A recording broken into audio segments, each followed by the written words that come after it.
Duchamp and his fountain. On April 10, 1917, the Society of Independent Artists held an exhibit in New York City. The idea behind the exhibit was that all submitted works of art would be displayed as long as the artists paid the required $6 in fees. There was to be no judging or selecting at all. However, when the exhibits committee received an odd piece by an unknown artist named R. Mutt, it acted against this rule.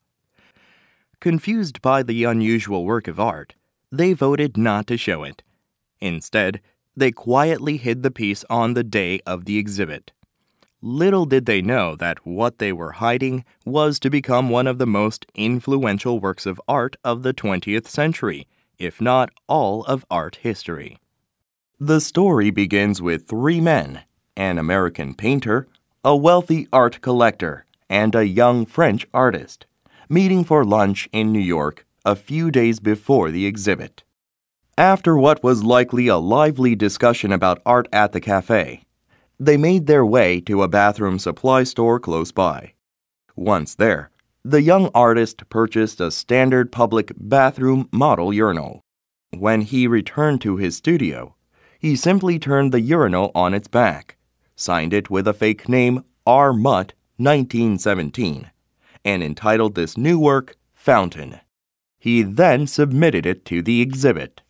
However, probably not to his surprise, the piece was rejected because the committee insisted that it was not art, but rather something dirty, even immoral. The young French artist responsible for Fountain happened to be a member of the committee. He challenged the committee's opinion and resigned in response. His real name was Marcel Duchamp.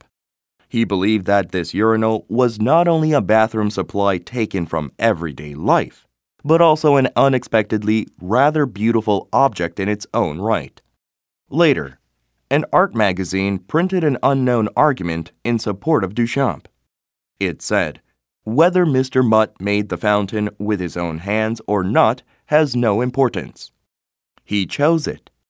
He took an article of life and placed it so that its useful significance disappeared under the new title and point of view, creating a new thought for that object." Duchamp challenged common beliefs about what was art and what was not. Duchamp's idea of giving common objects a new meaning by presenting them as art was original and shocking to the art community. He wanted to spread the idea that art can not only be drawn or painted, but also be found and chosen.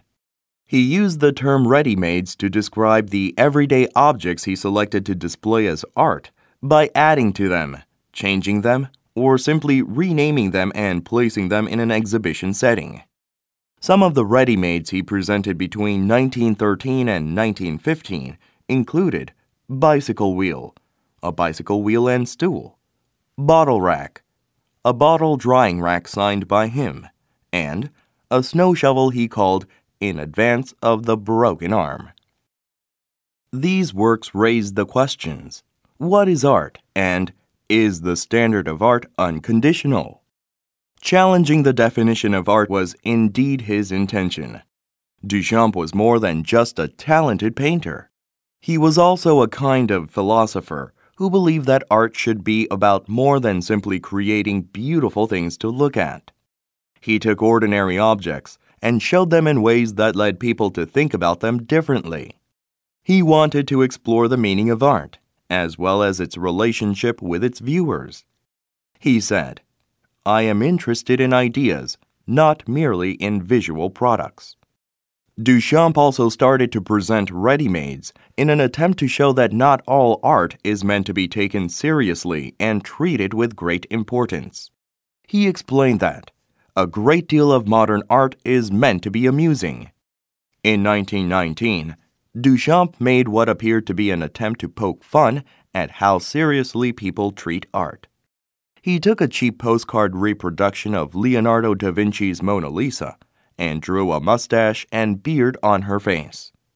He then called it his own work of art entitled LHOOQ.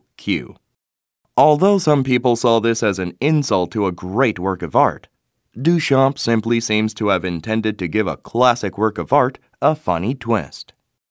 In fact, he later made a black and white copy of the postcard without his markings and jokingly called this new version LHOOQ shaved.